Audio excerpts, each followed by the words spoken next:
Welcome to another episode of Sincerely Unmatched. We're Sincerely Unmatched.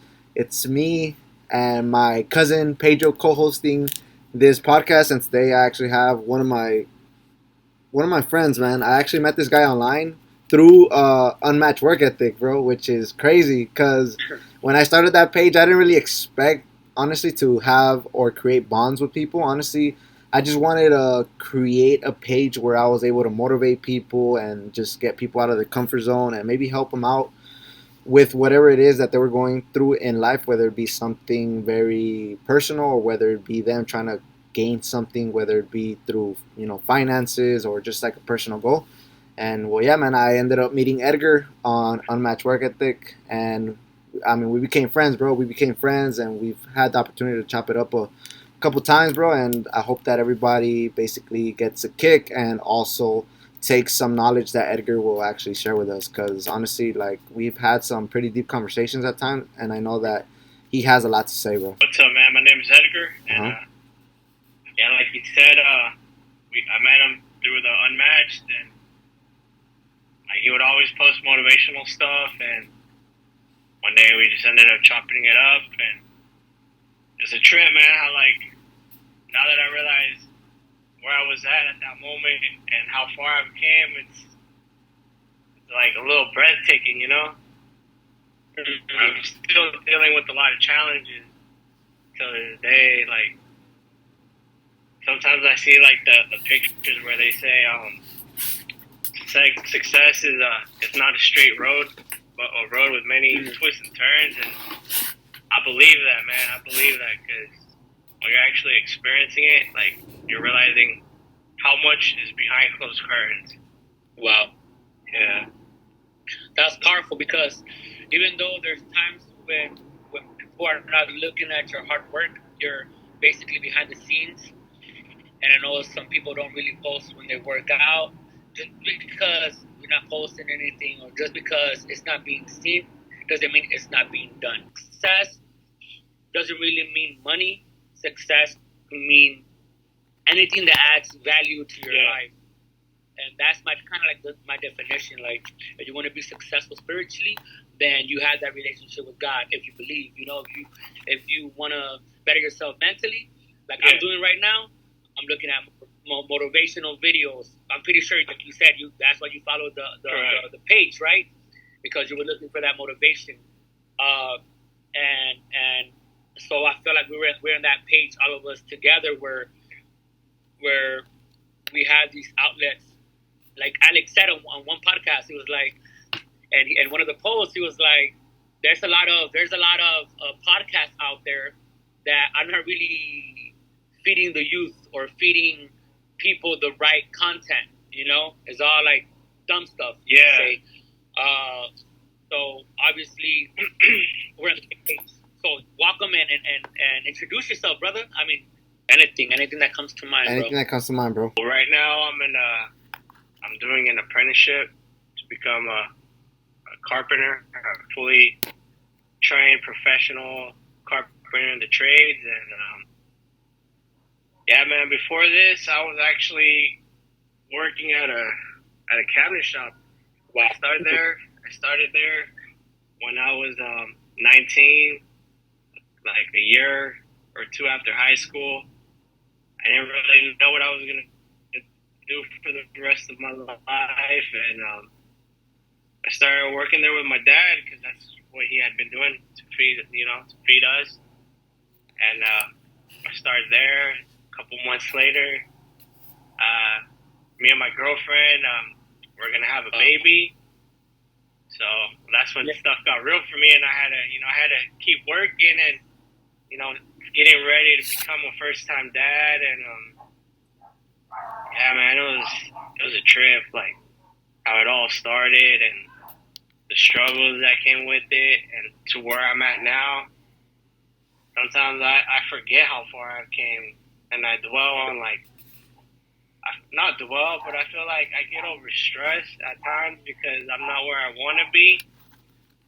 But I'm heading in the right direction. All I gotta do is, forgive myself for the things that I don't currently have. Because, like I say, with everything, it takes time.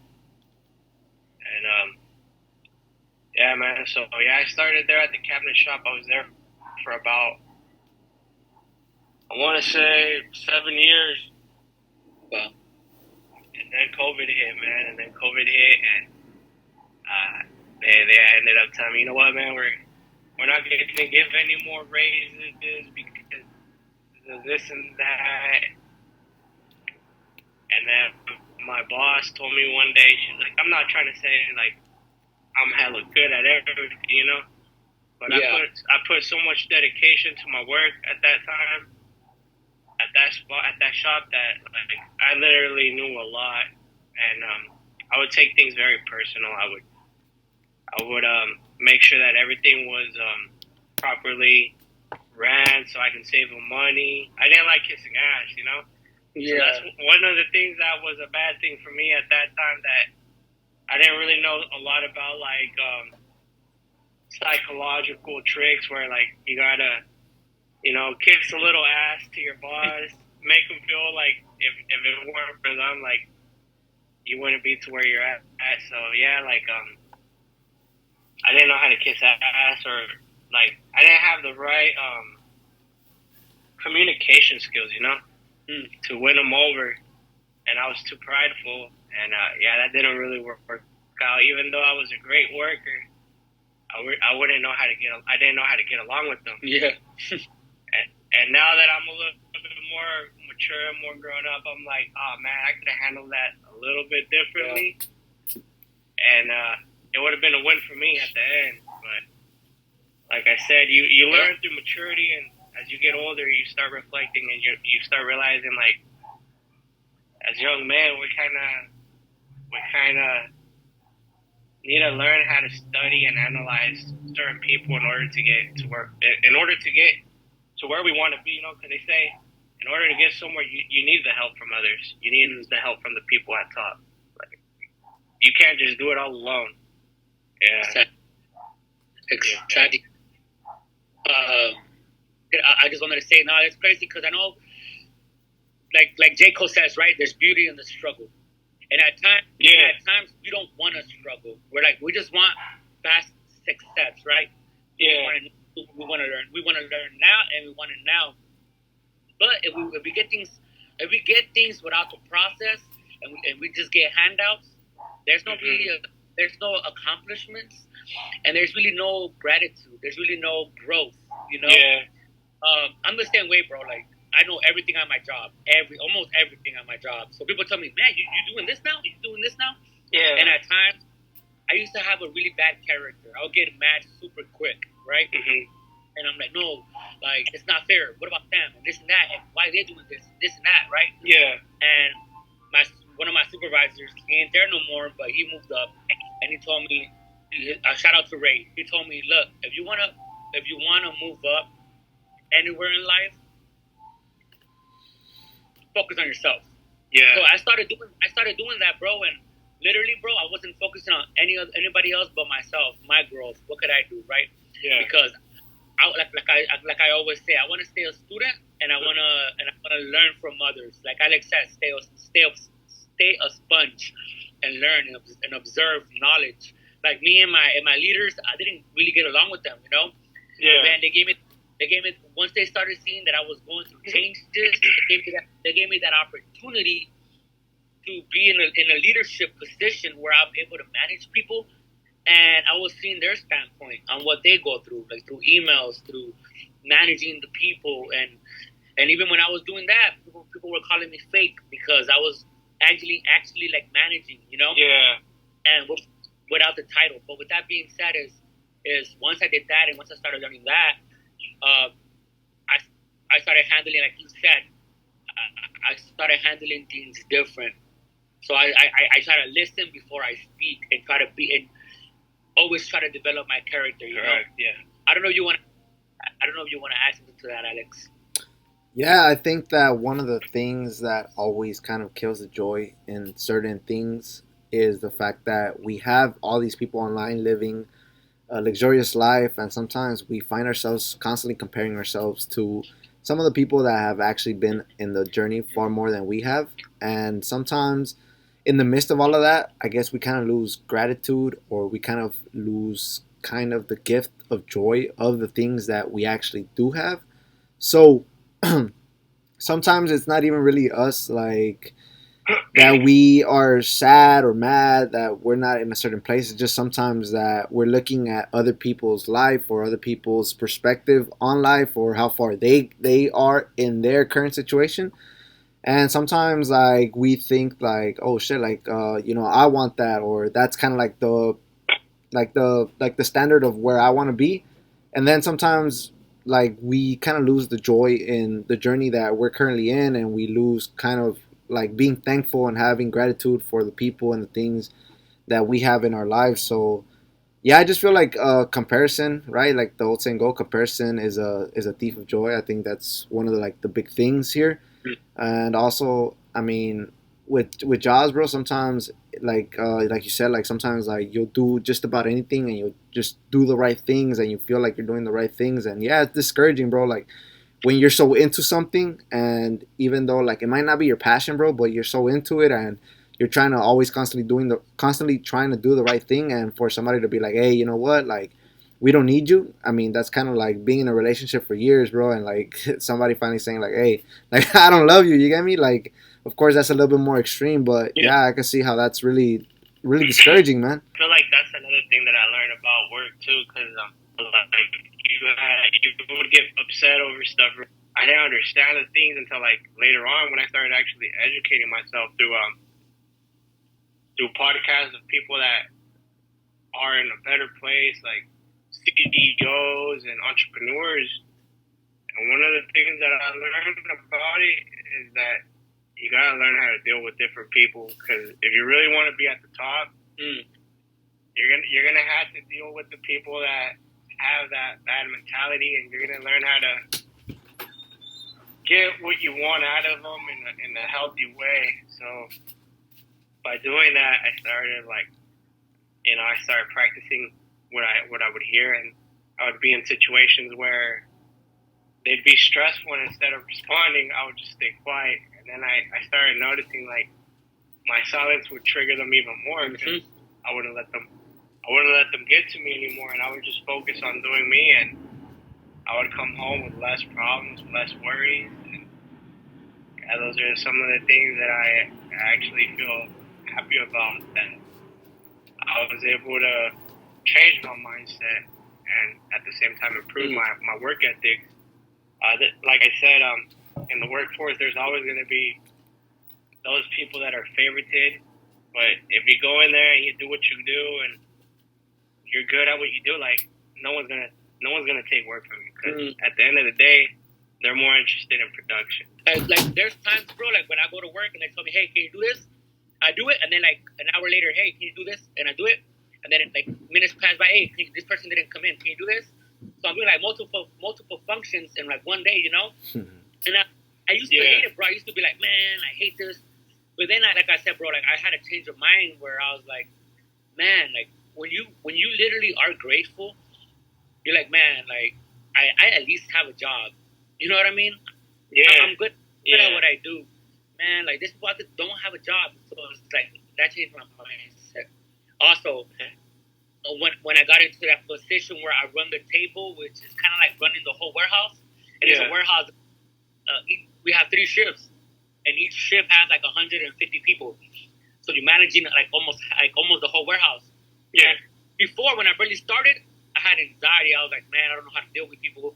I get mad too quick, and then obviously, like I was like, God help me with the situation. Like I want to learn, but I'm trying to deal with, So now I started dealing with obviously, like I said, I watch videos, right, motivational videos, and how to respond, how to act, how to ask questions, because, like you said, it's all about production, right? So when management comes to you and tells you, hey, what are we trending, or hey, where are we at, or who do you have here? Who do you have here? They don't want to hear, well, I don't know, They want to be like, okay, I sent this person here because I feel like we were low on numbers and we needed people here. They want results, basically. Yeah. And it's not wrong. It's the job, right? Yeah. It's the same thing with mentality. It's the same thing where Now, same thing with working on yourself, because if we're so focused on going to the gym or doing whatever, and we're just focusing on results instead of focusing on the process, you know, like on the routine, on waking up early, having your habits.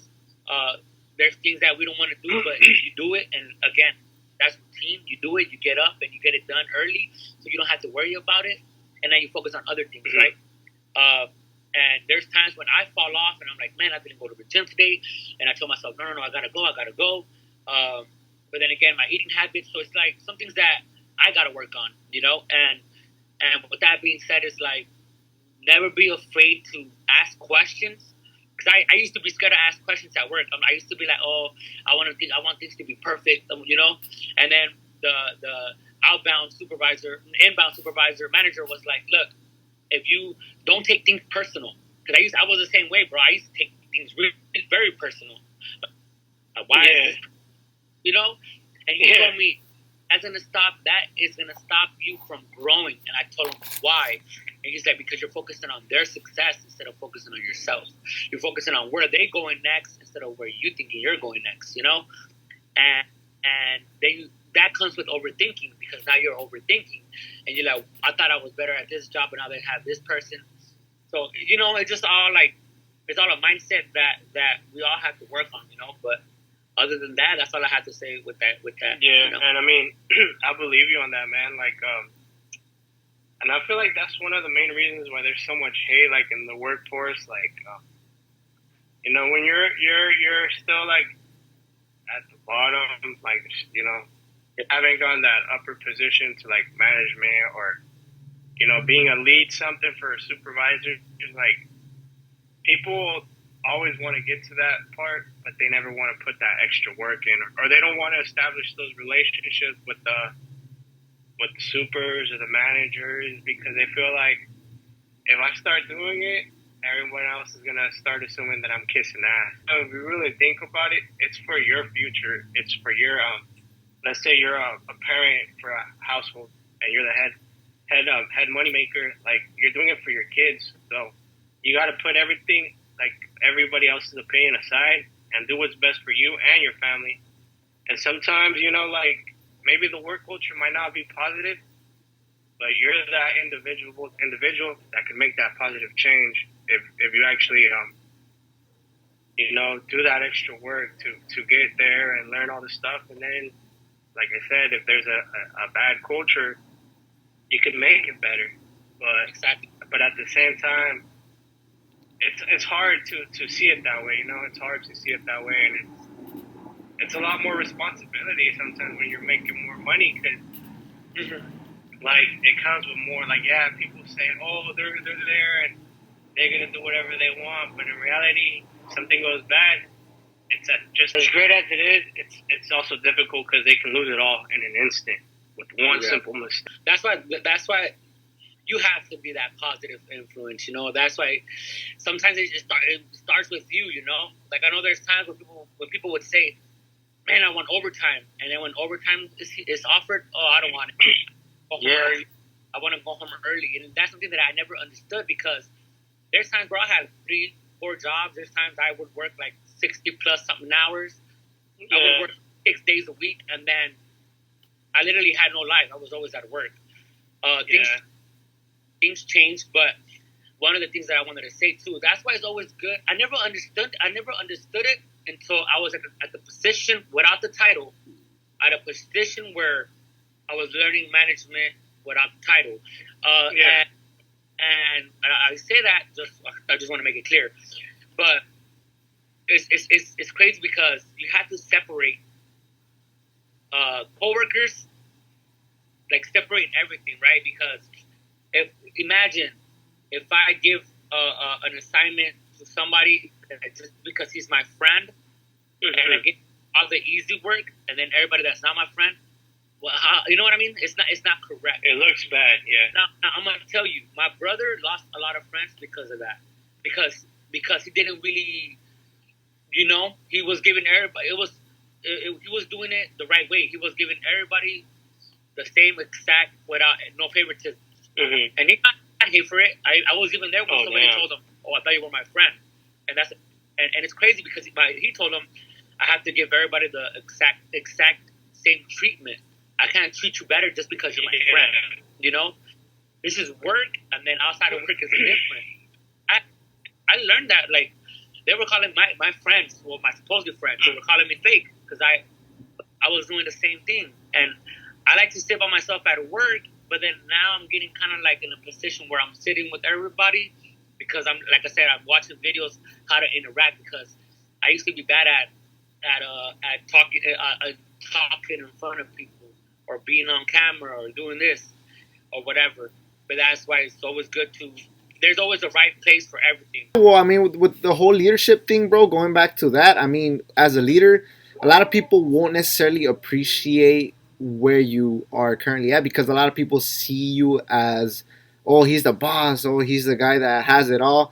And it goes back to one of those things that you guys were actually saying at the beginning is a lot of times, bro, like we don't necessarily see some of those steps or some of that process that some of these leaders or those people in higher up positions actually went through. You feel me? Like a lot of us just look at these people because they're already there. And as you mentioned, like just because something isn't on screen or something isn't really out there doesn't necessarily mean that it's happening. You get me? For all we know, the people that we're looking up to have had like a fucked up journey to get to where they're at, right? It's just that we don't necessarily see it because we just saw them or we met them or we knew them as those higher ups or our boss or whatever you want to call them, right? So, yeah, I think that a lot of people don't understand that those people themselves had a journey, bro, to get there. It's not really like, oh, they woke up one day and automatically they're a boss or a leader. Yeah, like in certain occasions, yeah, right? Because life's not fair, right? Like, let's be honest. Sometimes, people have the I guess you could say the luck or the fortune to know people or have people in high places, high spots, and they automatically get an opportunity, right? But even then, like sometimes that in itself is an injustice to that person itself because sometimes you'll see it, bro. Like you'll see like leaders and bosses and people that you are quote unquote supposed to be looking up to, and they don't know jack shit, bro, because they were given the opportunity without, as Pedro mentioned, like they didn't do like the process, like they didn't really put in the work. So ultimately, it could be either way. And then, I mean, if you fail, bro, just like Edgar said, like all of the blame is on you. It's on you, and that's basically it because basically you had the final say or you had the final word. So a lot of people don't necessarily like get that. I mean, people are always gonna have some type of image of you, whether it's good or bad. It's just the way I guess they perceive you. But at the end of the day, I mean, you're, like in any spot that you're in, bro, like your goal overall is not to make friends. You get me? Like nobody really says like, oh, I'm gonna be successful to make friends. You get me? Like nobody does that shit. Like everybody wants success for a reason. And that's why sometimes I don't get why people be like, oh yeah, like I'm successful and nobody likes me, or I have all this money and nobody likes you. It's like, bro, like who the fuck gets successful to make friends or to be liked? I'm gonna be honest. I did at first. But then like the more I was learning different things, I started losing friends or so-called friends. But I really wanted to touch on this base where I used to think the managers and supervisors had it easy, just because you would see them sometimes sitting a lot. But like I said, bro, like once I started doing what I was doing at work, it's a lot of stress, bro. And now I get why they say if you can't handle stress, you can't handle success. Obviously it's like it's an effect where you have a boss and then you have another boss, and it goes, and then that boss wants to hear what's going on down there. It's a ladder, you know what I mean? So one time I told my manager, like, look, I know you're stressed, but I know it's coming from the director. And then I was talking to the director, and the director's like, oh yeah, well, I'm sure you're stressed because, the corp, whatever, you know what I mean? And they just up. But that's one of the things that I've learned, that success is not easy. It's not like, okay, I'm successful and, this is what I'm doing. It's not. Mm-hmm. Kind of like when you say it's not healthy for you to have negative or even speak negative because you're attracting negative, even though like you're having a bad, like for example, let's say you're stuck in a bad situation. You got to kind of have that mentality like, oh, this isn't forever, and like it's gonna get better than this. And just by thinking that little positive spark of positivity, I feel like it does make a huge change. It does make a huge change. It'll be like a small positive thing come back, but eventually it adds momentum and momentum. And I think that's one of the hardest things. Like I said, a few days I was feeling like crap, Yeah. and I was thinking real negative. But then I started thinking like, there's so much that I've given to be where I'm at, and even though it's been a bad day, like I gotta snap at it and think better again. And my days have shifted from bad to better, and now I feel like that's one of the next challenges that I gotta do. Sometimes, even though you might be stripped from everything that you have earned, like there's lessons behind that. There's lessons behind those L's, like they say. You can't like take it as an L, but as a lesson. Maybe it's happening for a reason. Maybe you're reaching a new level of success, and by going back to like being stripped from everything, you can gain more out of it. So that way, when you get back on top, like you're able to do stuff in a better fashion. Like let's say you're able to manage money a lot more efficiently, because that's one of the things that I've noticed too. Like even though there are some people that make a lot of money, at the end of the year they don't pay their taxes because they don't know how to administrate their money. Yeah. And I feel like that's one of the hardest things that a lot of us aren't educated with money literacy. And the more we make, the more we spend. The less we make, the more we get into debt. And I feel like one of my old supervisors actually told me, because I asked him one day, I was like, hey man, at what age did you start making money? And he was in his 50s, and he told me that, I'll be honest with you, I didn't start making money until I was like in my late 40s. And now that I'm sitting here and I reflect, I'm like, dude, I'm only 30 years old and I expect to be where he's at. I mean, yeah, I've gone a little bit more ahead than other people my age, on my own.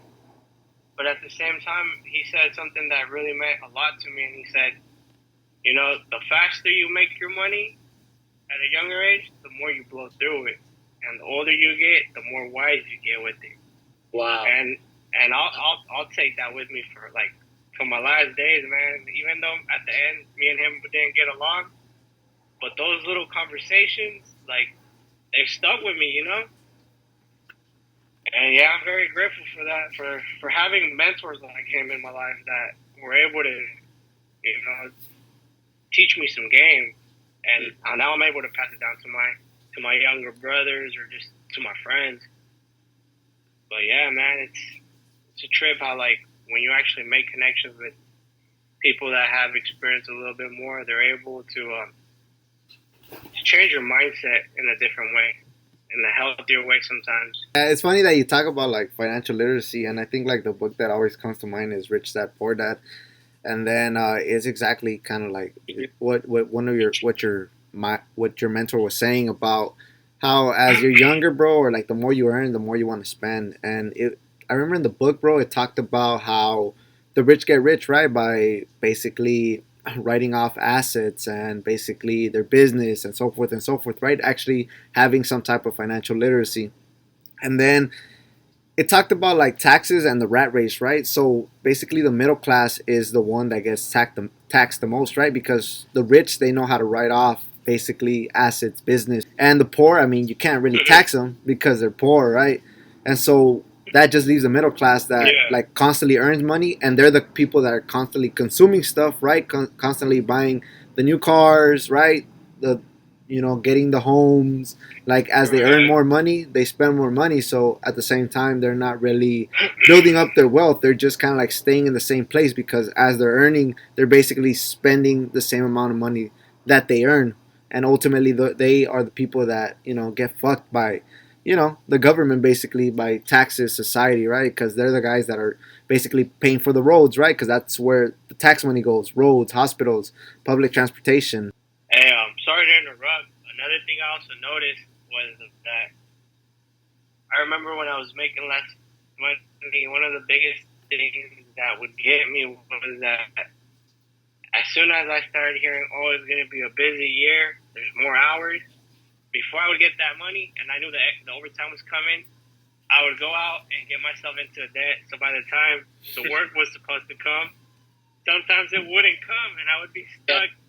I would be stuck in debt and I would have to work my way out of them and, save up money and then stress that hopefully money, hours would pick up again. And those are some of the lessons I learned with money. Like, if we're not educated, that's what sometimes holds us back. Because in order to progress, too, you got to be smart with money. So nowadays, there's so much information out there, like podcasts, online classes, to even like get yourself going with the little certifications and start building assets on your own.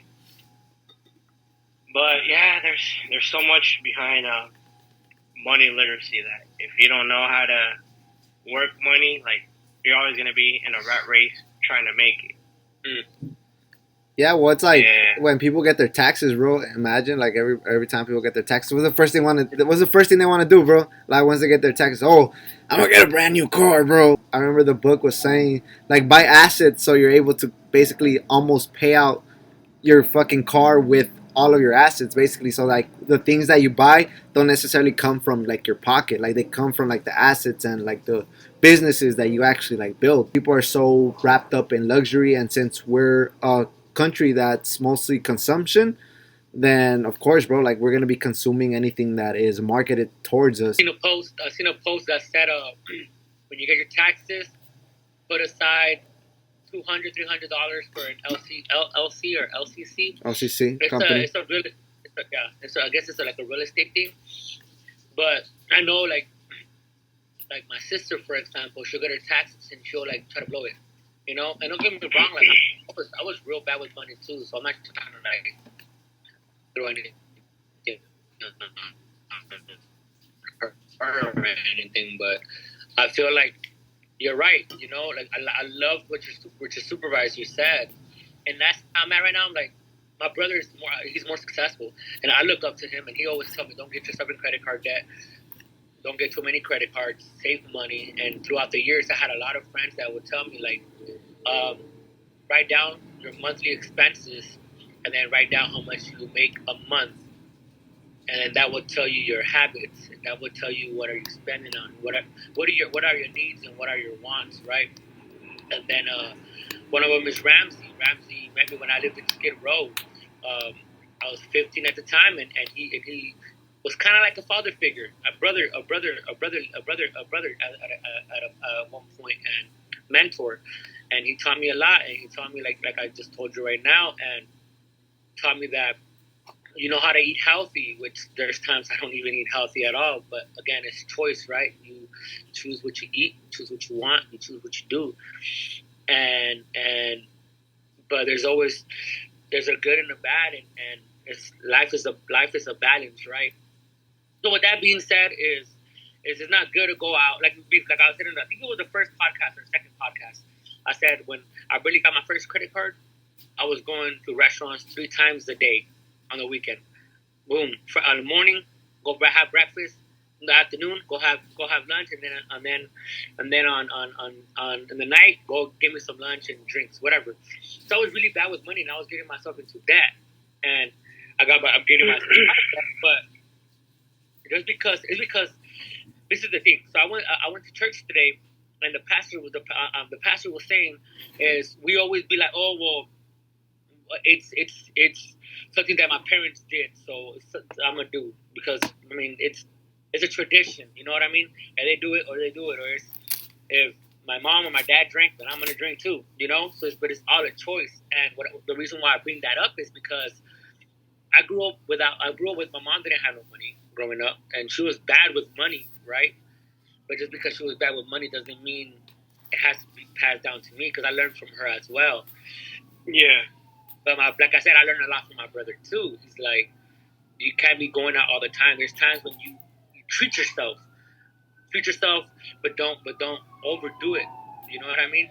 But like I said, I had that mentality was like, that I was like, well, I work for it. You know what I mean?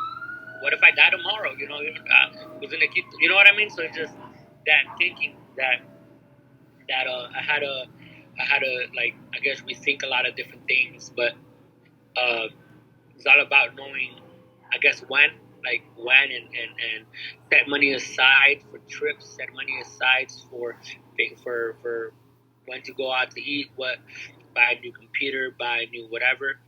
But I told myself that I wasn't gonna buy a new car just because I didn't want to get a payment. You know what I mean? Or they gave me like a cash car where I just had to pay insurance and all that money that I would use for a new car. I don't like I can use something for like an investment or something, you know. But yeah, Thing that I've noticed too that it kind of hurts because the thing that hurts about not being financially smart with money is that sometimes you go so long, like us coming from immigrant families and like my parents growing up in Mexico and just our family in general, like as Mexicans, when they're growing up in our country, uh, when we actually analyze the poverty over there, it's a lot worse than here.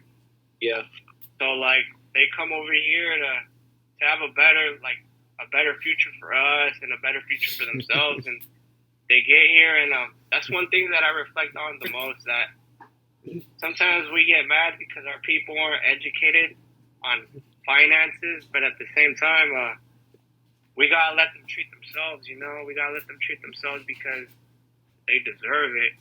yeah, But at the same time, they also gotta, you know, if they're able to endure all that in Mexico, yeah. they should also try and endure it here. That way, our people as a whole people can grow, and one day we can be owners of something. Like the other day, I was hearing this one podcast. I don't know which one it was, but they said, I don't want to have a Mexican mowing my lawn. I want to have a güero mowing my lawn. You know, that's how rich I want to be. And that shit made me laugh because it's like we're stereotyped to be the ones that do all the labor work. But why not get to that point of success where it's like anybody of any color could you know, that could be mowing our stuff, our lawns, or you know, doing some work for us. Like we don't have to stereotype. Like we're all, like they said, we're all human. We're all humans, and we're all created equal. Like there should be no like stereotypes like that, you know. Yeah. But yeah. But to me, I would take that as a compliment because if they say, "Oh, an Asian is smart," if I was Asian, I'll be like, "Shoot, okay, I'll take that. I run with it." You know what I mean? They say, "Oh, Mexicans are hard." I mean, yeah, stereotype. I'll take it. I am a hard worker. You know what I mean? Mm-hmm. It's all about how you take things. You know? Yeah. And it's always. I wanted to add one thing that you said earlier about don't think a negative with a negative, right? Because then you're gonna get negative. There's times, bro, when you're like when we're in a situation and like you said, like we are in a negative situation, and but you like just say I get a flat tire, man, that's a negative. But a positive is like, okay, what can I do to fix the problem? Now you're thinking positive. Okay, well, yeah. I got this, I'm gonna fix it, whatever, right? So it's all about it's always not about having an answer, but trying to find the answer, like trying to find the solution to the problem, you know.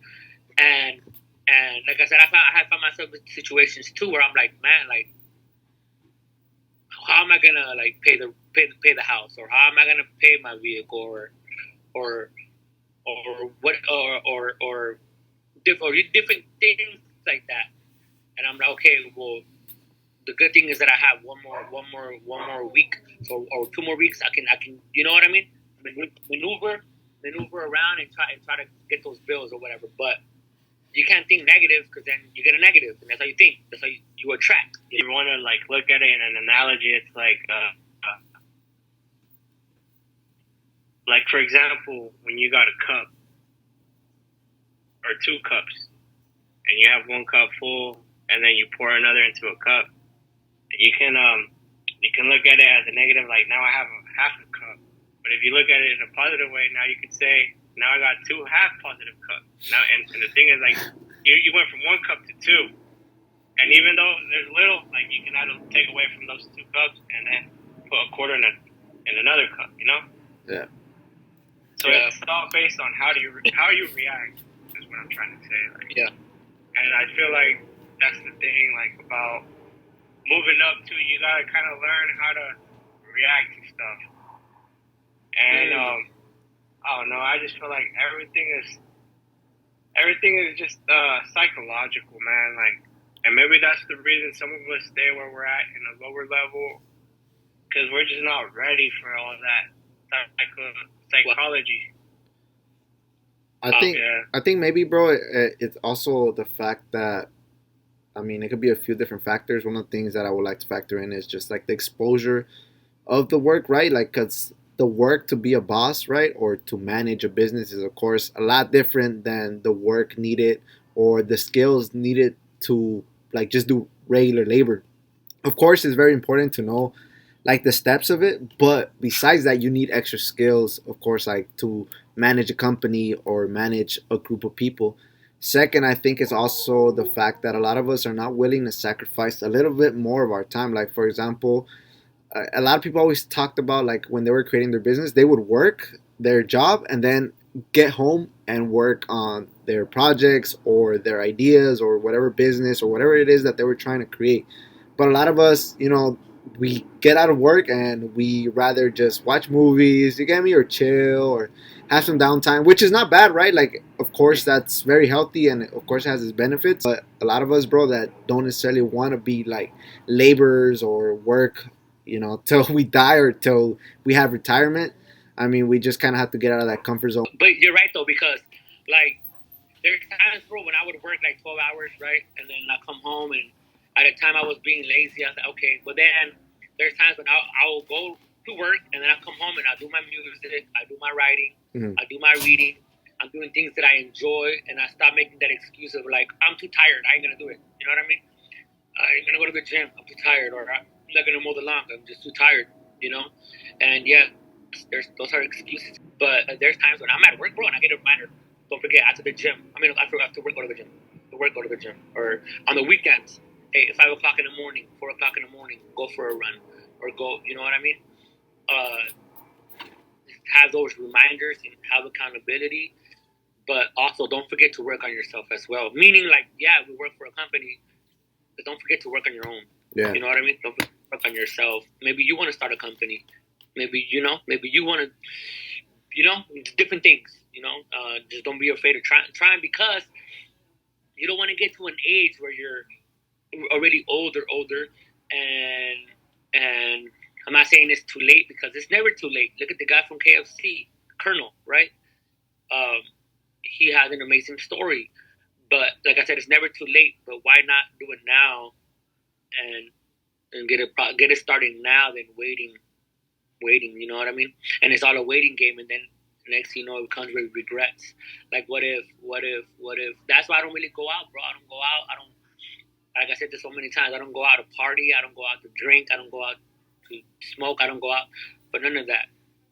The reason is because there's no point. I'd rather work on my book. I'd rather work on some music. I'd rather spend time here, because at the end of the day, it's like I don't want to have no regrets. And like later on in life, like, man, I spent it all these years partying. I've spent all these years on nonsense when I could have been working on myself, going to the gym, writing, getting into sport, getting into some music, learning how to play a guitar or piano, or learning a skill, And sometimes, like, when I used to go out and party and do all of that, like, I was just doing it because I was bored, I didn't have nothing to do. I was just like, go hang out, you know what I mean? But now it's like, I have so many things going on in my life that I want to work on different things. People tell me I'm crazy. My own brother tells me I'm crazy, but I love to learn, bro. Like, if I can learn, I just want to learn. And I learn from people. I learn from you. I learn from you, Alex. Yeah. Edgar, right? From you. Like, I learn from a lot of people, and I'm very humbled, like I said, bro, like that you're a part of this episode, And because I'm like I said, bro, like we're all a student. We're all a student to growth and for change. So yeah. No, I want to touch on that base. I feel like one of the things that me as an individual, I've came to realize too. Now that you mentioned like the KFC guy, how his success came at his age. He was 60. How old was he? Like 60, right? Yeah. In his 50s, 60s. And I feel like that's true. Everybody, success doesn't really have an age for everybody. Some people, it takes them a lot longer. But that's the thing, that if you don't give up, you never know. Tomorrow might be that day where you hit the jackpot, or maybe a few more years. It all depends on how much you're willing to endure, as long as you don't give up. But another thing I also realized is that, in a way, it's kind of us as individuals to realize, like, really analyze, okay, what have I been doing, and what habits have I been doing, and where have they taken me? And also kind of like checking off the list. Like, okay, for example, let's say we hit 21, we're able to go to the clubs, to the bars. From 21 to like 27, you're not where you want to be. You got to realize, okay, maybe these choices haven't helped me. How about we start cutting off those bad habits and focus on these habits, like working out, reading, just working on myself, my spending. And then if you actually realize and you stick with it, in 1, 2, 3 years, you're gonna start seeing positive results if you're doing positive things. And I feel like that's one of the biggest things, that if you're not living right, you're not gonna advance in life. And that goes from any age. Like, there's men that are 40, and that's what they say. Like, I remember one time I got into one of my coworkers. He said, I have more experience than you. I've been doing this for more years than you. But one thing that I realized is that, yeah, he might have more years, but if he never did it the right way, that technically doesn't mean he has better experience than me. Wow. It's all based on how, like, on how much good you're doing, is what I'm trying to say. Like, if you're doing stuff that are good, and it's gonna be rewarding, then obviously, yeah, it's gonna put you far more ahead than misusing your time. All pretty much based on how fast we apply to getting in a good direction. But that's just my opinion. No, but that's beautiful, though. I might be wrong. Everybody has your opinion could be wrong to somebody else, but it can be right to you. Or same thing with me. Like, I can give an opinion, and it can be wrong. It can be wrong to somebody else, but it's right to me. Yeah, but I mean, that's all I learned, and that's just through different podcasts I hear. And now you're a part of a podcast too. Right? Tell them, Malik.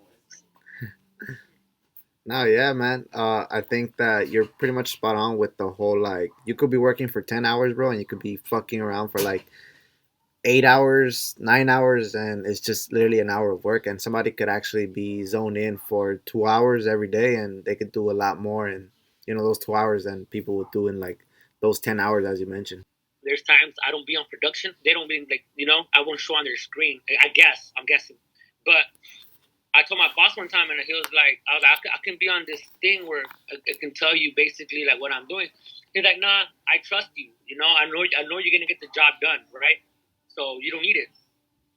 So that's why they had me do different things, because they know I get the job done. Like last week, they had me doing something else, and I was like, you need me to get like on a production or whatever? He's like, my boss was like, no, and I was like, are you sure? He's like, no, I trust you. Like, I trust you, Clap. I know you're a good worker, and you're gonna get it done. And I do get it done. Not to sound in any type of way, but it's like, that's the reason where I'm at and at work, is because, like, they know I'm not gonna say no, right? I'm gonna get the job done. So, like, even when there's people, why now it shifted on why him? Well, because I get it done. Did you see me working? I don't really. I talk at work, but I don't really talk at work. So I try to give them that trust back. Like, hey, like, you're trusting me. Thank you. Now let me show you. Let me give you results without being on production. You know what I'm saying? Like, let me clean this floor, even if they have me just cleaning, I'm gonna make sure the warehouse is super clean. You know what I mean? Even if I'm gonna do the best of my ability. It doesn't matter where you put me. Like, there's times I go all dirty everywhere. You know, I'm not afraid to get my hands dirty. You know, put me to work. I always tell them, put me to work. Put me where you want me to. You know, I'm ready to learn. And now, I mean, now that you mentioned that, and we talk about the success behind the curtains, I'm gonna give you your flowers, man, because it's not really that we don't see the success, because everything that is done is there. It's just people don't see it. That sometimes all those things you just mentioned is what gets us to the top, because the bosses, that's what they pay attention to. Are we gonna give a spot to the person that if we tell them, hey, do this, they're gonna come up with, and the person that actually does everything that is told and doesn't hesitate at the end is pretty much the one that goes up top. And sometimes they just hate when we're up there and they're like, oh, like, you didn't even have to struggle, but in reality they saw all our struggle, but they don't remember it because it might have been a couple years back. And they were new to the company, so that they didn't see you. They didn't see your problem. Yeah, because sometimes some people, they tend to leave. They're like, I ain't gonna get nowhere right here. So people come in, go. People come and go. People come and go. But you're still there. You're loyal, and then eventually it works out for you.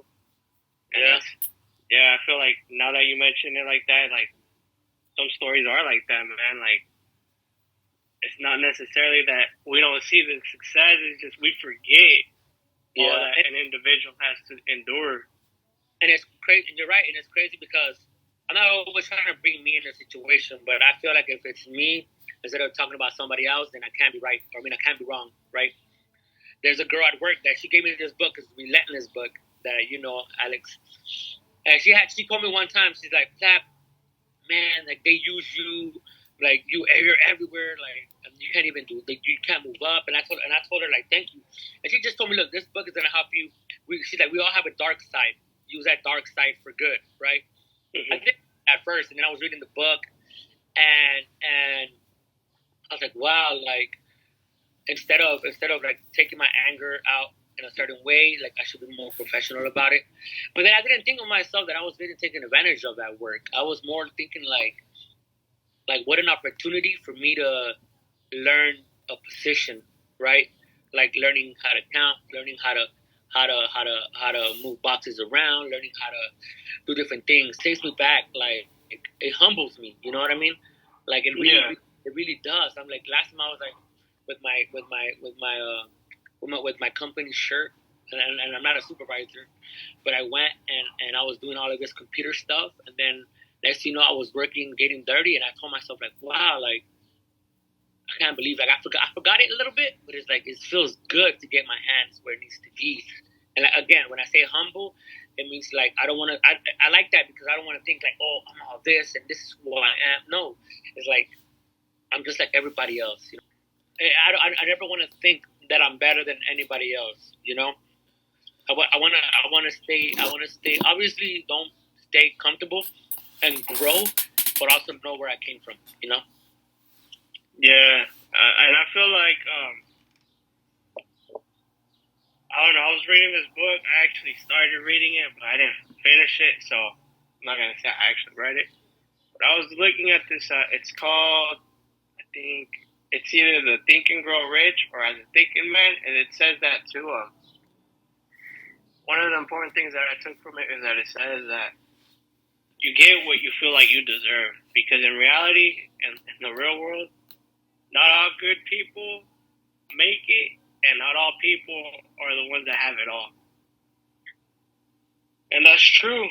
Sometimes there are people that aren't deserving of what they have, but because they felt that they were deserving, the universe or the world gave it to them. And I feel like that helped me too, because I have a very big spiritual relationship with God. Sometimes I'm not where it should be. He gives me so much that that's all he pretty much asked for from us. 1 hour Sunday, go to mass, but also it's up to us to pray. And I feel like we pray and we ask him somewhat. Sometimes it's given to us. That's why when we go to church and they say, ask and you shall receive. A lot of times it's up to us to ask, but do we have that that seed of faith to do it? Sometimes we don't, and we just think, oh, we're gonna get it on our own, but it doesn't work like that, man. Like I said, sometimes we gotta pray in order to get to where we want to be. And also another thing that I realized is that whatever is meant for you is gonna be meant for you. Like nobody's gonna be able to take it away from you and keep it away from you. Like if God really has a lot for you, and He does, He has a lot for everybody. But like I said, sometimes we're stuck in our bad habits that we're never able to really unlock that full potential that as human beings we're sent here on earth to do. Like I feel like we all have a part or a role in making the world a better place, but sometimes we choose not to have that spiritual connection that doesn't allow us to unlock that full potential, So that's why I feel like whatever's meant for you is going to be yours no matter what. It's just sometimes it could get delayed because of certain reasons, but if you really focus on getting it, you're gonna get it regardless. Yeah, that's why I feel like nothing is really meant to keep you down. It's just if you let that situation hold you, you're gonna stay there, and eventually it's gonna be the end of you. But if you can fight it off and get back on your feet, you will strive. That's why they say the universe gives you what you put out there, and that's why so many people that are successful is because, like they say, the work is going to reward those who work for it, or the world is going to reward those that work for it, and you're not just going to get it for laying down. Yeah, even in the Bible talks about people, you know what I mean? And I don't know the right words, and I'm not gonna add or anything to the scripture, but working hard is rewarding. Again, it's always good to have that relationship with God. I'm a big believer as well. I try to give my time to God. There's times when I don't, and I fall short, like you said. But I try to have that relationship with God, just like I have a relationship with my cousin, like I have a relationship with my family, with my nieces, with my brother. I try to give God the time. And with that being said, is there's times when I'm like, man, this is what I want to do. This is what I want to do. But I was like, God, what do you want me to do? You know what I mean? Because in the end of the day, it's not about me, man. I've learned that. Like I said before, I wanted to be famous. I wanted to make music just so I can gain success and be famous and all of that. But I was like, God, if music is helping people, then this is something that I want to do. God, if you want me to go into the prisons and do this stuff, this is what you want me to do, I'll do it. You know what I mean? I want to do what you want me to do, and if it's that, then it's that. You know what I mean? If it's me going feeding the homeless, if it's me hosting something at my house, whatever it is, you know what I mean? But I want to use it for good. Talking about fear, my biggest fear was heights and falling. And one day I actually did fall, man. I fell from one of the walls, and that's how blessed I am too. That I fell from about 15 feet. Wow. It all happened very quick, in less than a second. I was on the ground. But it was because the way that the stuff was set up wasn't properly secured. But I was blessed enough to have my other harness attached to a rod, which didn't let me fall all the way to the ground. I fell and landed on my feet, but it could have been worse. It could have been landing on my back and breaking my whole body. And man, like I said, sometimes God has His hands over you, and even though we do stuff that we fear, like God is gonna protect us. You know, like God is gonna protect us to a certain extent too, as long as we're not dumb and we're out there being reckless. But anything that we really want to do, like if it's for our good, He's gonna watch over us, and if it's not gonna be for our best, either He's gonna redirect us, or we're just not gonna get there. So yeah, everything's on God's timing. At the end of the day, we don't realize that as human beings, we want to get from A to B, but if it's not in the plans, it's just not in the plans. That's why, to me, like, don't get me wrong, money is important, but at the end of the day, like I said, that's the reason why the whole mentality changed, where it's like fame and money, but you just want peace. But at the end of the day, like, money is not everything. Now, there's times when like, people like this literally changed my mind. Somebody at work told me, "Bro, you live here. Like every time I see you, you're always here." There's times I'll do like on Sundays I work like 15 hours, right? And people would tell me, "Bro, you're always here, bro. Like you don't have a house." And I'm like, "Yeah, I do, but I like to work. I just love to work." And and and I told them, I was like, oh, and they told me, "Bro, what about making memories with like your nieces, or like what if like spend time with like your family?" You know what I mean? And it made me think a lot. And I'm just like, wow, like you're right. You know what I mean? Like what? Don't get me wrong. Like work is good, but you know how I said earlier, separate uh, a business from friends. But it's also good to separate like some time to separate work from family. You know what I mean? And go out more. But instead of going out to clubs and all of that, go out like with friends. But like something that's like beneficial. Like last time I went to go have coffee with a friend, and we were talking business, we were talking growth, we were talking real estate. You know what I mean? And then I went out with other friends. We had coffee. We talked about a lot of different things, and it's better than other different things that are negative. You know. But with that being said, it's like to me, money is not important. Money is important, obviously, because we use it to live and use it to pay bills. But at the end of the day, when you get older, you're gonna think more about the memories than the money. You know what I mean? Like man, like I wish I could have spent more time with my family, my dad, whatever. Spend more time with these people that care about me, but I spend them mostly at work. You know, and it's crazy because there's supervisors at work that say, "Man, I'd rather be at home than be here." You know what I mean? So I get it. I mean, I understand. Like, you know, I totally understand what they mean about. And then this is the last thing I'm going to say for this topic. Like there was the main head at work, the director was like, well, the assistant director, because the director had left. I guess he got another position or whatever, and he left. And the assistant director and I were talking, and I was like, "Are you going to go for director?" And he's like, "Nah, I'm okay." You know, and I was like, and I didn't understand why until it was mentioned that the more you move up, the less you have quality time with your family, and you're always at work. You know, and it's true to a certain degree. Like the more you move up, you get a lot more cost at work than you do. You know what I mean? So like it's something that I've been thinking, because I've been wanting to move up a lot, but I've just been thinking a lot too about separating different things. You know? Yeah, I mean, my my add on to this is like I'm a father of two daughters.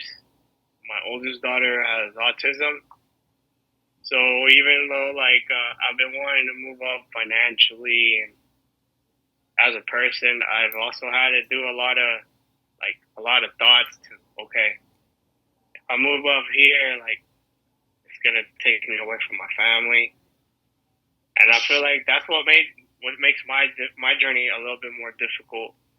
That like at the same time I want to be there for my kids, but at the same time I want to provide a better future for her. And before I even got to the career where I'm at now, my goal was like, oh, I'm gonna get in there and I'm gonna make so much money that like eventually I'm gonna be able to retire. But lately, like God forbid, lately I've been seeing a lot of stories like on Instagram just pop up with like little kids popping up and like getting diseases that kills them at a young age, like toddlers. And that made me think like, damn, like I'm over here thinking about the future and my daughter being older. When at the same time it made me realize like like you see so many things pop up, like you don't even know if your kids are gonna go away at young. So why focus on the long run? Like it's better to create those memories and like fully take advantage of them like every day. Because at the end of the day, like that don't discriminate. Like it takes young, old, and it's like you gotta you really gotta like you gotta spend time with family, man. Like And with that being sorry, and with that being said, is you're right, bro. That's why I always tell like I don't know if I ever told you, Alex, but I always tell like everybody like I tell my brother, hey, I love you, and he takes it the wrong way, and I tell him, why you never tell me you love me? And he's like just joking around, right, laughing. He's like, because I don't tell you, I show you, and I'm just like, wow, it hit different, because sometimes sometimes we want to hear it, but it's like, what are the actions? You know what I mean?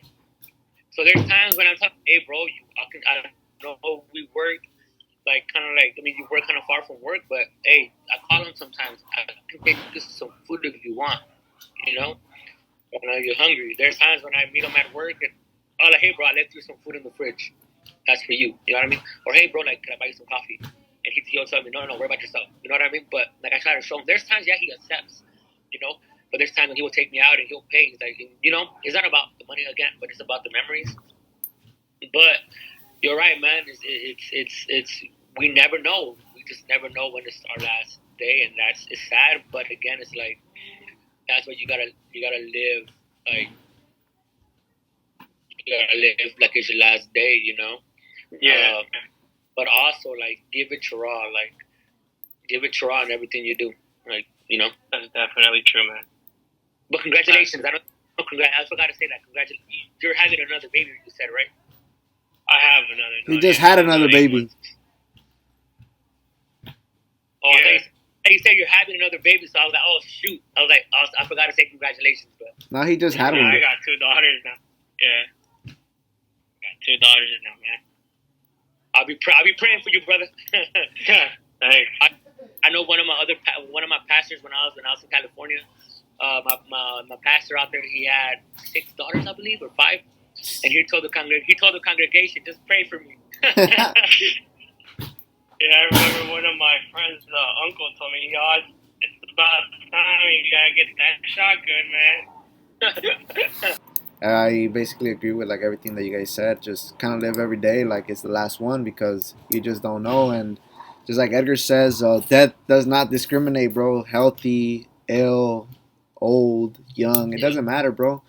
Like even sometimes there's circumstances that we don't really wish upon anyone, and they just happen. You feel me? Like I lost my friend like at the beginning of this year. You feel me? So like you just never know, bro. And it's ultimately just important to live every day like it's your last because it just might be your last. I think that if you go all in, like you mentioned, and do everything with a passion, and you actually do things that you enjoy, and you spend time with people that you actually enjoy being around with, I think that's what makes life, memorable as a whole. So, like my question now is like, I know you mentioned that you started working out, right?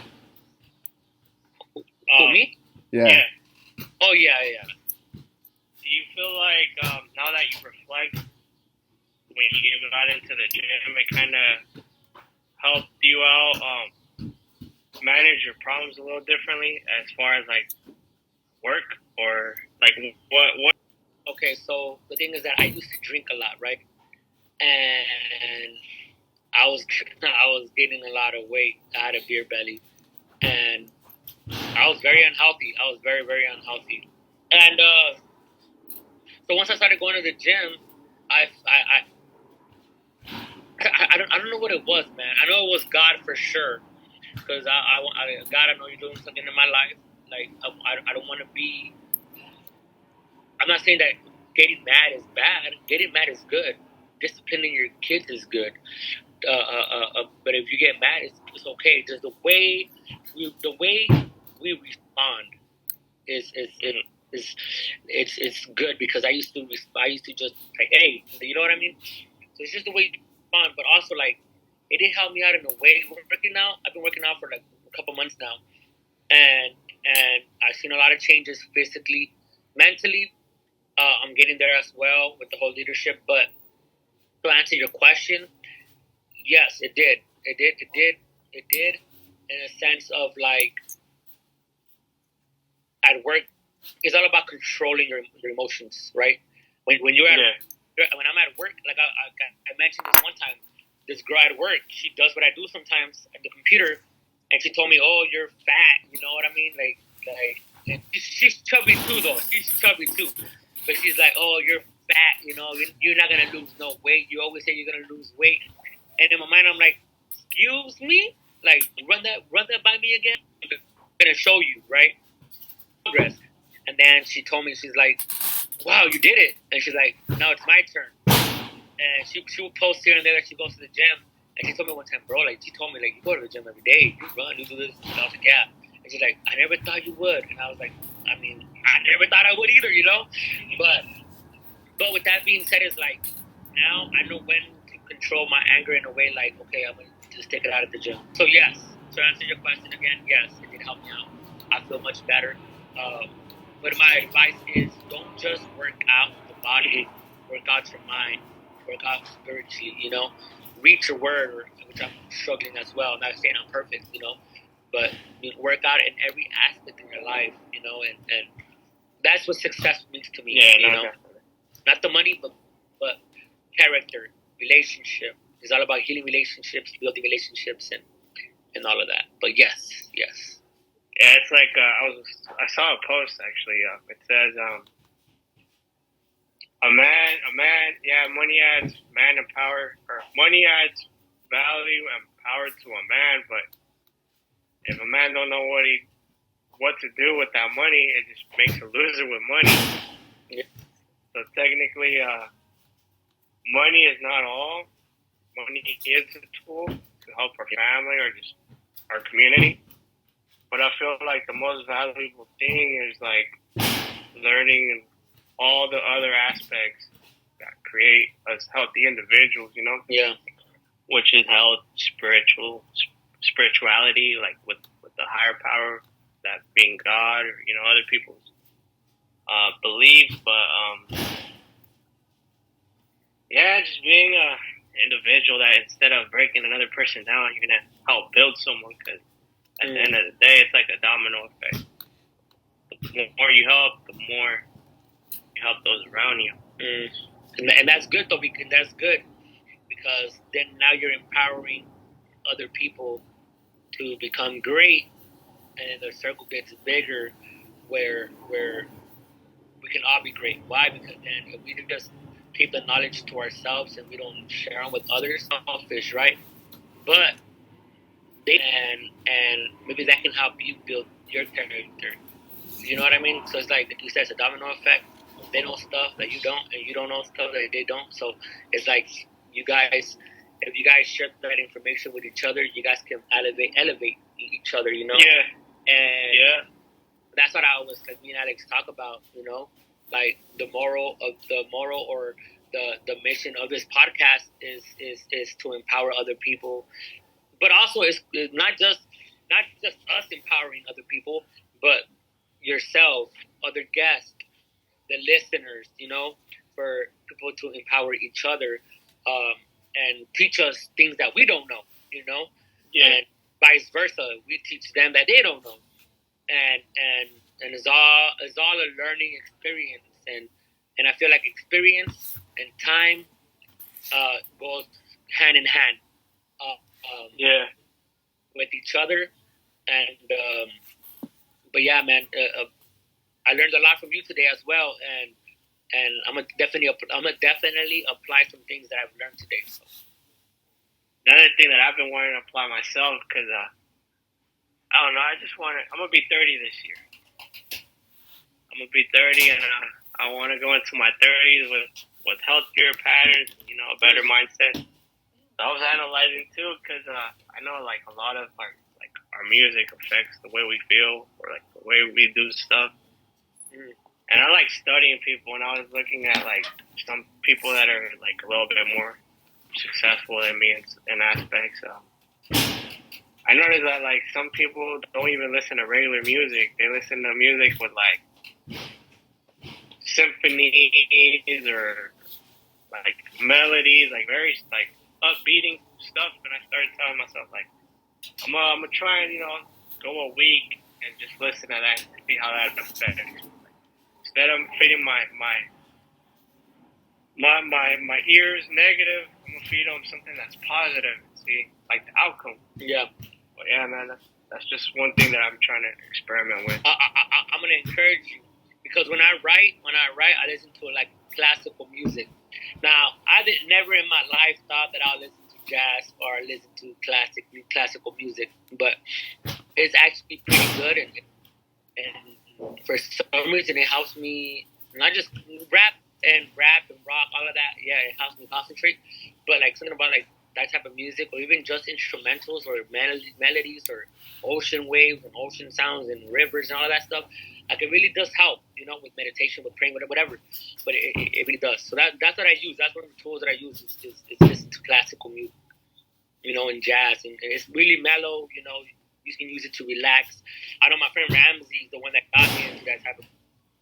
And I'll go and we'll hang out and we'll be eating in and out and relaxing. I used to drink at the time, so we used to drink like a big tall can, and we'll just have the record playing. He's old school like that, and he had the record playing, and we would just chill and just talk about life experiences, about different things, and so yeah, he taught me that. So it's really good. It's very calm, Check it out. I'm gonna experiment. Because with you, Edgar, like it's really good to meet you. You have a great mindset. I'm sure you're a great dad, a great husband, boyfriend, whatever. I feel like you're a protector, and it says in the word that you're the head of the household, and much blessings to you. Just keep it up, man, and never give up. Keep pushing for a better future for yourself and your family, and just know that even though times get tough, you have your family with you, and it's I don't know how to say it, but it's not it's don't be afraid to make that change. I know you said earlier that you didn't know if you wanted to do something else because it's gonna take time from your family. Maybe you can try to find that balance where you can maybe still move up, but have that quality time with your kids and all of that. I know time passes by quick, and I know, man, my nieces, bro, that live with me, my brother's kids as well. Like they were babies, and now they're grown.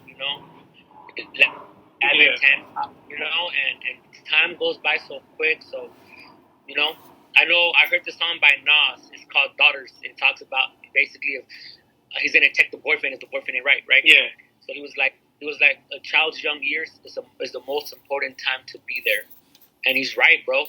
Because when kids get older, what are they gonna say? Oh man, my dad was there. My dad was there at the games. My dad was there when I did this. He took me to the father-daughter dancing. My dad, whatever. My mom, or my dad, whatever. But they're gonna remember that. Other than my dad bought me shoes or my dad bought me clothes. You know what I mean? Yeah. Yeah. Now that you actually mentioned that, my previous daughter, I actually took time off. They actually offered time off for first babies, or baby bonding. Yeah. And I remember the first time with my first daughter, I was only 21, man, because she was born 5 days after my birthday. Oh. And I remember I was telling my dad, and I was like, "Oh, I'm gonna get baby bonding, and I'm gonna spend time with my daughter." And they had that old school mentality, like, for what? You're not even gonna do. You're not gonna do nothing. You're just gonna sit there and watch your baby. And I never got that time, man. I never got that time. And this my recent daughter, I was like, man, screw what people think. Like, screw what opinion they have. Like, just because they felt like they're gonna get, thought of a certain way for spending time with their kids, that's on them. And as I've gotten older, I realized that they say like a man is a man if you're able to be like vulnerable, like if you're able to open up and really, be open minded. Like that's what makes you a man, because a man is always gonna is really gonna be there for his kids when they need him. And like you said about the song, as fathers, I feel like having daughters taught me a lot. It's taught me a lot, like on how to respect women, and how to view things differently from when I was just a single dad, or not a single dad, but just a regular man, without any kids or anything. And I feel like I tell my girl too. I feel like if I would have had a son, I would have been different. Yeah, I would have raised them to be tough or just different, but having daughters really have helped me change the way I feel, the way I think. And yeah, man. So yeah, this time I took the time off at work. I got a lot of hate, man. There was people that said, "What are you gonna do at home? Like, we fucking need you at work." Yeah. And I was like, man, these people are just like that because I hate to say this, but at the end of the day, they hate to see that they see so much in me that they wish they would have done. Yeah. And their time's up and they can't do it. So the only thing that they can do is try and bring me down by saying hurtful words, because in reality, like, they probably wish, like, oh, fuck, I should have done that. I'm going to tell you, that just shows them the reflection of themselves. Like, they tell you, man, like when the girl told me that I was fat, and I was like, but you're fat too. You know what I mean? I like the meme. You know what I mean? But what I'm trying to say is just a reflection. It's just a reflection of themselves. But yeah, man, like I said, people have opinions, but don't get caught up in their opinion. Meaning, like, don't just be like, oh, they said I couldn't do this, so I'm not gonna do it. You know what I mean? Or whatever. You know what I mean? Like, it's your choice. Like, but obviously, if it's good and healthy, and then run with it. Yeah. You know what I mean? You might even I heard not a podcast, but I heard of this guy. His name is Coach Payne, and he says in one of his inspirational videos, he's like, even the people that hate you are drawn to you, because even though they see that you are a success and they don't like it, they still have to see it, and they're drawn to that, And I was just like, wow, because it's true, you know what I mean? Like, it's true, people would hate me because I was moving up and they didn't like it, but it's not because I was being prideful, like, oh yeah, I'm moving up. No. And even though, like, maybe they hated it, it still happened, you know what I mean? But you have your own journey, so, nobody really can say. Yeah, I want to elaborate on that. So that happened, and then I don't know when, but I remember running into a post on Instagram, and it said even though people have more than you, like, they're set off in a better position, more money, more stuff, like, they see stuff that only they see something that, how did it go? It said they see something in you that sometimes you can't even see in yourself, and that's why they hate. Yeah, because, like, and it's true, there is people that are way better off than us, either financially or position wise, but we're still among them, So to be among them speaks volume, and for us to be stressing to be where they're at, like, it's true, like, they see something in us that we can't even see in ourselves sometimes. Wow. And I feel like that's what affects is that we sometimes don't believe in ourselves enough, but our haters sometimes, they see that in us, and that's why they kind of feel some type of way, because they're like, how is that person even around our level when we struggled so much to be here? Wow. So yeah, that's real, bro. That's real. I like that. That's real. Yeah, but like I said, like, you gotta, like, really be understanding to, like, to understand that. But yeah, a lot of us deal with that. You know, like we have struggles, and sometimes we don't give ourselves those props of clapping for ourselves to be on how far we've came. Yeah, sometimes we need that that reminder, you know, like man, I remember I was like this like a couple months ago, and now I'm doing this, or man, like my music was this, but now it's this, or I was barely writing my first chapter a couple months ago, and now I have almost the whole book done. You know what I mean? Or whatever the case may be for your life, but always I don't try to always like look at the, the results, but I'm not gonna lie and say I don't when I do. Yeah. But I try to focus more on the process, like like like um like when I go work out. Don't get me wrong. Yeah, there's times when I do flex and all of that, whatever. But when I go to the gym, I'm trying my best to like stay focused and try to like try to put my mind in the muscle instead of just like okay, I'm working out again. But every time I work out is one piece of muscle, and I'm just like okay, I try to like hear it mentally, you know, okay, this is what I'm working out, and or this is what I'm working out or whatever, and try to and try to try to become the muscle. You know what I mean? Become the process. Become that process. Fall in love with the process. Because if you don't fall in love with the process during you just gonna if you're just focusing on the results and instead of the process, then you're not gonna get really much results. Why? It's because results doesn't come overnight. You know what I mean? And you're gonna be like, I'm not seeing no results. And I'm working on it. You know what I mean? But if you fall in love with the process, it don't matter if the results take a couple months because you already fell in love with the process. You fell in love with the routine, and nothing can take away from that. Yeah. No, and now that you mentioned that, like I remember with the music, remember how when Drake was barely coming out, like in 2012, people used to hate on him, like whatever, his music, whatever. Because at that time, I was one of them. Lil Wayne was the big thing. But if you look at his growth, because you know he played in Degrassi and all these other stuff, even his beef with Meek Mill. But if you look at Drake's success right now, it's like that dude's on top of it. Like, I was looking at one thing on YouTube, and I guess he's one of like the richest rappers now. Yeah, that's insane, man. I remember people saying like, "Oh man, Drake's a weak ass rapper," but that dude's good. Like that dude has grown a lot, and so let me tell you.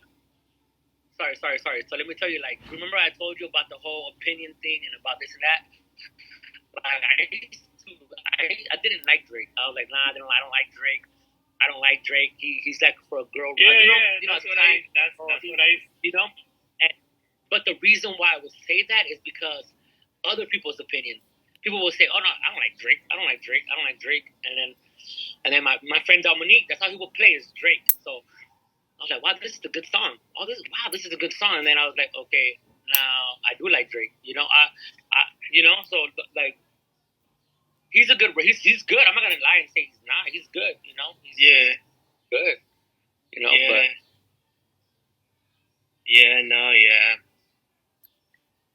I remember I used to feel the same way about like Wiz Khalifa too at first. Yeah, like I wouldn't really like him, but then that dude got good. Like his music, it has a lot of meaning, and some of it's very positive too.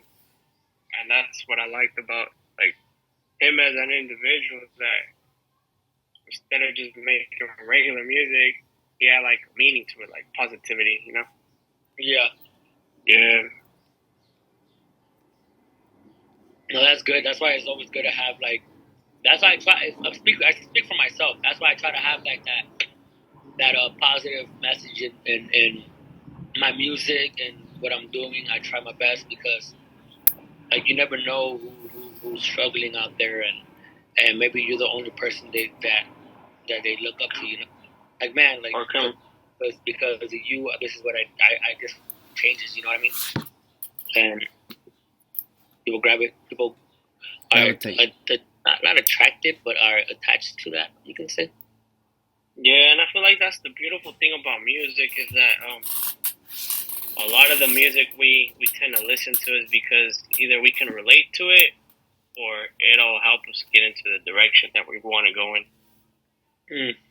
So I feel like, yeah, that's why as artists, like, it's important for them to, like, kind of, preach the good so that way the youth can follow in a good direction. Yeah, that's the way to be. I remember one time when I was in high school, shout out to Mr. Lansdowne. He was my film teacher. and he told me one time, because I made a music video for one of my songs called Don't Give Up. And he told me, he's like, hey, like, make a song. He says, make a project. Because it was supposed to be a film of anything. He says, make a project that if you were to die tomorrow, that would inspire somebody. And I was like, wow. So it really made me think. So that's when I recorded the song Don't Give Up. And like, I was like, you know what? If I die tomorrow, I want to leave this as, you can say, as a legacy, you can say, where I can, like, tell people, hey, like, no matter the obstacle, just don't give up on who you are, you know what I mean? And crazy thing is that I performed that song like 3 times in front of like I don't know if they still have it now, but it was A, B, and C track, and each track had like 2,000 kids, and I performed in front of like I did a song in front of Gabriel Iglesias' band, who's Motley. The band that sings "Hey Fluffy." I did a song in front of them, in front of. I even worked on with them on a music video, and just good things came out of it. You know what I mean? And people had told me a lot of different things with the whole that my music has done. I say humbly, like it's a beautiful thing to hear. Like Alex, he does boxing videos and edit and all that stuff. He coaches and everything, and I'm sure that you inspire a lot of people out there that are trying to get into boxing, trying to get into training, how to become a trainer, how to work out, and I see your videos and you do a great job. So I just want to, I don't know if you do get that much that thank you or doing a great job, Alex, but you do. I see your work. I'm not there physically, but I see your work, man, and I just want to give a shout out to you, man, because you deserve it, Alex. So this is the time to say it's the time, I want to say that. And I mean, with coaching, bro, I think it's a little different just because, I mean, yeah, like here and there you'll get people like saying thank you. I mean, once in a blue moon, right? But I think in person, bro, I think since the relationship is a little bit more intimate with like the students or whoever comes in to be coached, I think that those one-on-ones, bro, I think they're a little bit more special because people actually like enjoy and are actually seeing like your work at hand. So I think it's a little bit different, because with music, I mean, you could just play it just about anywhere and vibe to it. I mean, you could literally be like a crazy person and like put on some headphones and be in the middle of nowhere or in the middle of the street and dance around and shit and be happy about it. Yeah, and that's a beautiful thing about artwork. Like artwork can be anything. It can be music, can be coaching, could be literally anything, And but anyways, what I wanted to say is, are you into anything, Edgar? What do you like to do? You like working out? What do you do? Like, what do you like? So yeah, I'm into work. Tell me your hobbies. I'm into working out, and I'm into working with my hands, man. Like I said, I like since I was young when I started working, I always I actually grew to have a passion for carpentry and cabinet stuff. So yeah, that's the direction I want to head into. I want to become a professional and through my work experience and classes that I'm going to be taking, I'm going to eventually get there. But also more importantly, I like being a dad. I like spending time with my kids. I like taking them out to the park. I like taking them out on walks and yeah, man. Other than that, other things besides those, I like listening to podcasts that are gonna help me out mentally.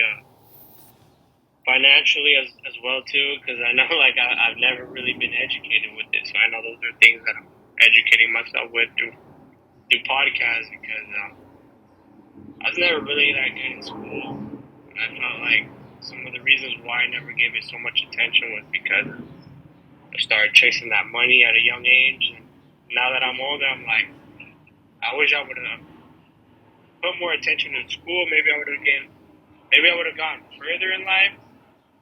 But at the same time, I like to say that things are meant to happen for a reason, and I also think that now, based on positions I've been in life, I feel like degree or no degree, it doesn't really make a difference.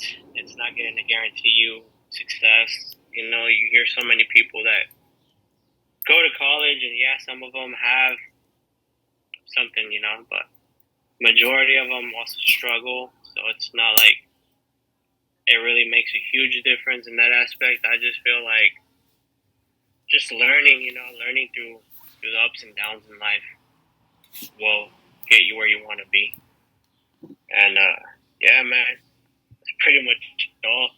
Yeah, well, I do agree on the whole thing of like, because I know people that have degrees, and at a time, I'm not gonna say his name, but my friend and his brother had a degree, and he couldn't find a job, you know, and it's tough because like that's something you studied hard for, and for you not to find a job, it's like a gamble, you know, and so I'm not saying going to school is bad. No, go to school, but if you can get that knowledge is free, you know. I gain knowledge every day just to listen and like again to like you said from podcasts, from speaking to other people. You know, knowledge is free and it's a beautiful thing. You know, and then what I always tell myself too is I don't want to just learn knowledge and just learn it. I want to apply it. But with that being said, as well, is like every leader, every leader can be director, can be manager, can be anything. I consider myself a leader, and I'm hourly. You know what I mean? I'm a regular worker, but I see myself as a leader. But like every leader has his good and his bad and his good and his bad qualities, right? Well, at the time, I used to only look at the bad in leaders. Like, man, the guy doesn't know how to lead. Like, if I would have done this, I would have done that. But instead, now I focus on the good and also on the bad. But I'm like, okay, I want to get this from this person. I want to get this from this person. He's good at that. He's good at that. I want to use that and apply it and become like to become a great leader, right? But that doesn't mean that I don't have no flaws. You know, everybody has flaws, but don't dwell on it. Like learn from it. You know what I mean? And try to find different ways. But like I always tell like my supervisors, like man, I'll put me under your wing. I told a lot of my supervisors, put me under your wing. I even told my director, the assistant director, like put me under you. I want to learn from you. Like, and he told me, he's like, Plap. He's like, I used to do what you do for like 30 years, like before you were even born. And he told me it took me years to get where I'm at. And in my mind, I'm like, man, you used to do what I do. When he told me that, he's like, man, I've been in the warehouse industry for a lot of years. And he's like, I'm at where I'm at with hard work and dedication. And he's like, and he told me, he's like, I know you work hard. You'll get there one day. And he's like, you might even take my job one day. And I started laughing. I was like, give up the chair. I'm just saying. I'm just saying. But I told him, I was like, yeah, hopefully one day, you know, I'll be where you're at. But at the end of the day, bro, it's like, again, if God doesn't want me to be in there, he wants me to do something else, then I'm going to go. You know what I mean? But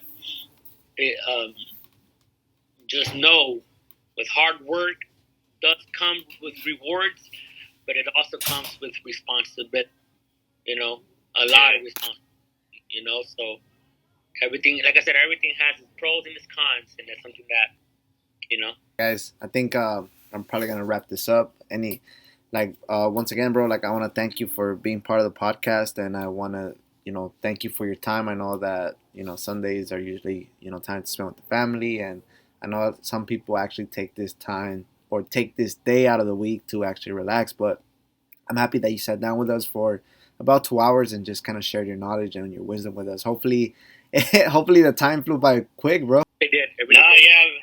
And I was gonna just tell you that too, man. Like, I remember when you first told me about it, I was like, oh man, I don't know. I don't have those communication skills to get on the camera and speak a little bit about my knowledge or just my life experiences, but I'm actually really happy that I got the chance to. And hopefully, as time progresses, we can keep doing it and, keep seeing or not seeing, but actually hearing the results being recorded. And, one day look back and be like, damn, we started here and now we're slowly progressing to a larger and a bigger, better platform. Like I think one of Pedro's friends mentioned it. This is basically kind of like a therapy session at times, bro, as well, because of the fact that you're able to just kind of like touch upon everything freely. It's not really like in school where you're just kind of stuck, or like in a classroom where it's just like one subject matter. Like here you're able to kind of like express a little bit of everything, and at the same time, bro, like I always knew you were going to be a good fit regardless. I know that you probably didn't have the confidence in yourself to be like, oh, no, I'm not gonna do good in this podcast. I mean, for 2 hours, bro, sitting down. I mean, I don't know if it felt long for you, bro, but for me, it felt like time flew by. And for the most part, I was just here, watching you guys chop it up and share some wisdom. But yeah, man, I just kind of want to thank you for your time, and hopefully you enjoyed it, man. No, yeah, man. Thank you for having me on, and thank you, Pedro, for sharing some time and conversating with me and getting to know me. Always, bro, and thank you for being a part of it as well. And I learned a lot from you, and we really appreciate it. And hopefully, you can hop on another episode. It's crazy. I want to add this real quick. You said about the communication skills, because I sucked at it. I wasn't good at that either, and as you can tell, I'm still not good. But me and Alex, we always talk like after each episode, and we always talk about the goods and the like what we could have said or whatever, because we don't script it. And I remember Alex was saying, man, I remember I the first episode, I said this word a lot, and I thought, man, I say and like a lot too, So it's a learning process. Years from now, you're gonna look back and you're like, man, I remember this conversation. It sparked something where I was able to catch it and grow, Yeah. So, and now that you mentioned that, I was actually thinking about that too. I was like, oh man, I'm gonna have to hit him up and ask him what is he gonna add in.